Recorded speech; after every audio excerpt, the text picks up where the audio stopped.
Donny. Hi, Osmond friends, and anyone else lucky enough to see this video.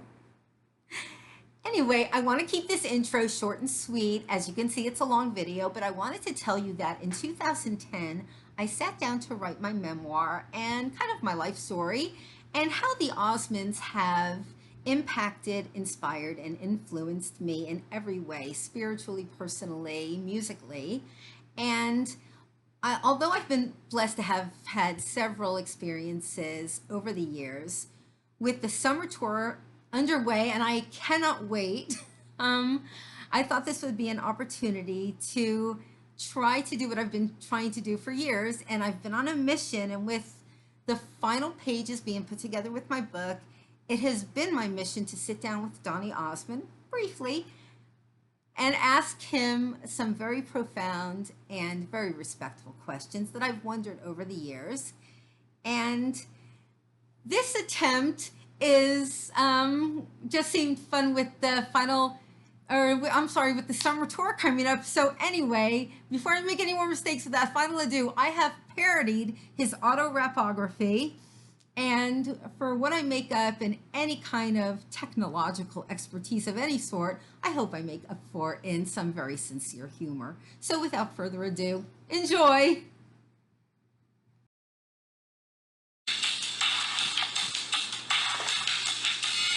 I wanted to share all these feelings with you, but it's not been the easiest thing to do when you've only got, what, like millions of fans here who all have prayers that they'd love to have answered, but to reach you in a reasonable amount of lines, untold stories move faster when they're told in rhyme. So with heartfelt words to you from me, Jenny, an auto-rap parody. It all began back in 3rd grade, 1971. Had the lunchbox and the notebook in my first D album, and the many that would follow. Well, the music was grand. The Osmonds were more than just one heck of a band. Me, I'd sit and listen for hours on end, then practice in the mirror where I tried to pretend to be the best Marie I could from hair to the smile, while still planning my wedding to this guy all the while. Well, remember that for many, life is not what it seems, but I was happy each night when Donny wished me sweet dreams. Osmond mania filled my walls, surrounded my whole world, and brought so much needed joy to this lost little girl. Those younger years would shape me with fear and self-doubt, and I just never seemed to know what life was really about. Then in 1975, my dad took me to see my first Osmond concert, a gift just for me. $7. In 76, there were some changes in my family life. I was too young to even know why I'd escape into my room where I could feel free as long as I had their music with me. At 13, life was heavy, but I gave it every chance. Someone got me through the days was my Donny romance. Every song, every album, they all ease my pain. And I'm sorry, Donny, but I love Disco Train.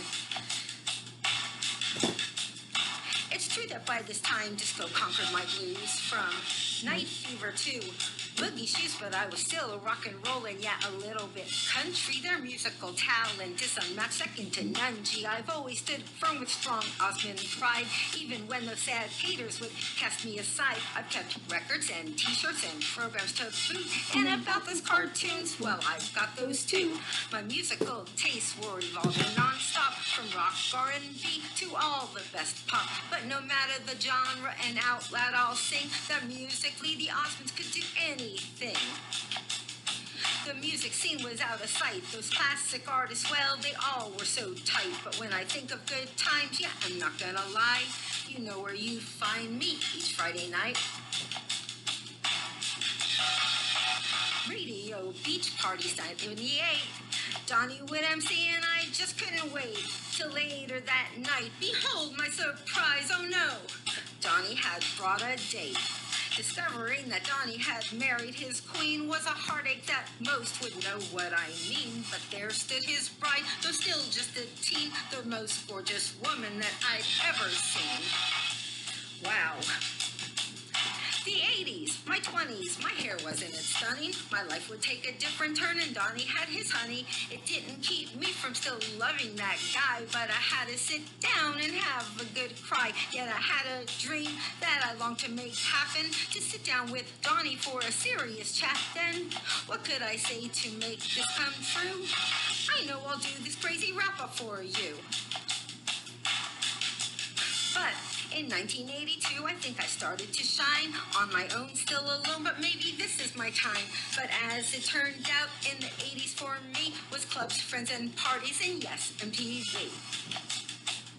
I started meeting artists and musicians and the likes, lots of shows, wild clothes, crazy time. But meeting Donny anytime was the one that I knew would always mean the most in my heart. It's true.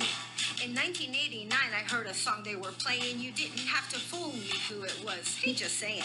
And even better than that, I have to say, was to listen to this 100 times each day. It was great to hear his voice again, to share this fine news, even if I face some laughs in their judgy views. But who do you think would have the last laugh when the happy news was spreading that Donny was back? I couldn't wait to buy the album and the many to be. His success and all that followed was a blessing to see. And while his music was really rad, it was still kind of weird to know he was a dad. I was listening to all the Osmonds, but then, although I'd reminisce of days way back when, I was more excited for what the future would hold, for everything the Osmonds touched was sure to be gold.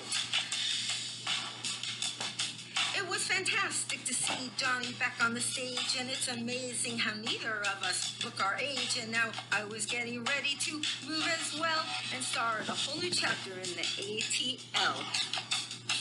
New scene, new friends, and a thriving career, but with a passion to find something different here.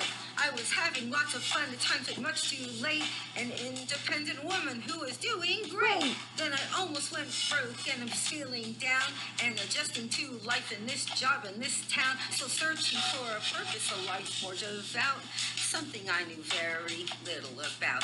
It was safer to say I felt so disconnected when a musical Bible story so unexpected and a blessed event bestowed onto me, a technicolor masterpiece starring Donny. I've added CDs, all collectibles too, all those memories and concerts and movie versions too, and your family are so dear to me. Thank you for all the music and harmony. Later in the decade was all over the place, and I never really had a plan with each day I faced. And while I still bought everything the Osmonds released, I was waiting for a concert. Could you come here, please? Oz events for me were often much too far, but I was hanging front and center when they got their star. And even if the chances were slim to none, I never could have imagined what was yet to come. The rest of the 90s still had bliss. After Pyramid, I still had Donny and Sis. Then in 2001, and this really rocks, Donny played Atlanta, had fourth row with the Fox. There's more, this is the moment. I saw Donny again, really tried to reach him then, but it never got done. Meanwhile, I took every opportunity to see all of the Osmonds when they came to me. I've been a Donny.comer, loyal and true, try to keep up with everything you do, try to go to NYC for that run, but miss you again. His time there was done. Another time I wish I could have made it, yo. The epic appearance on the Oprah show. More years of hoping and wishing and prayers all that time. Those passing years had another opportunity, but down the drain that went. I want to sit down one-on-one with Donny Osmond. But this family, what they mean to me, all of them, everyone. Oh wait, there was Mother and Father and Verlin and Tom, Alan and Wayne, who was the fourth son, Marilyn, Jay, Donny, and Marie, and who could forget little brother Jimmy? Well, the years, they go so fast. Never will forget the past. Those memories will always last. And I'm thinking of All of the siblings, may they be well, healthy and happy, and thank them for all for their done, and thank them so. How grateful we fans are, I hope you know. Then a surprise, I was so full of glee. A Vegas show starring Donny and Marie. I just couldn't miss it. I would have to go off New Year's Eve to the Flamingo. It wasn't until 2010 I would get to see my idols again, but that meet and greet would just breeze on by, even if the show itself was really fly.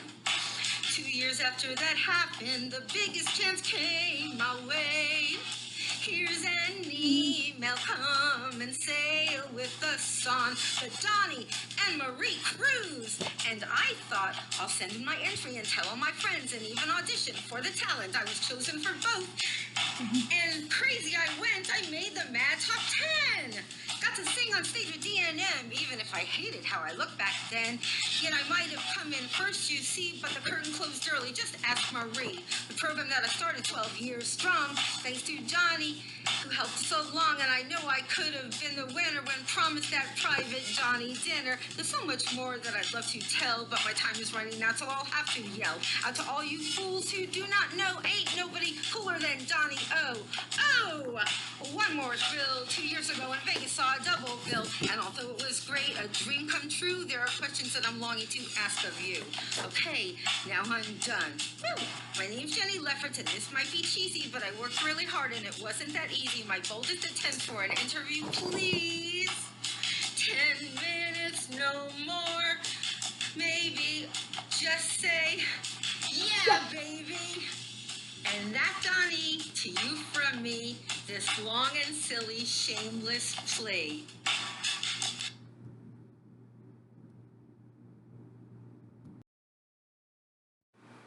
If you got through it, thank you for watching. I hope it reaches you, Donny. I hope you enjoyed it.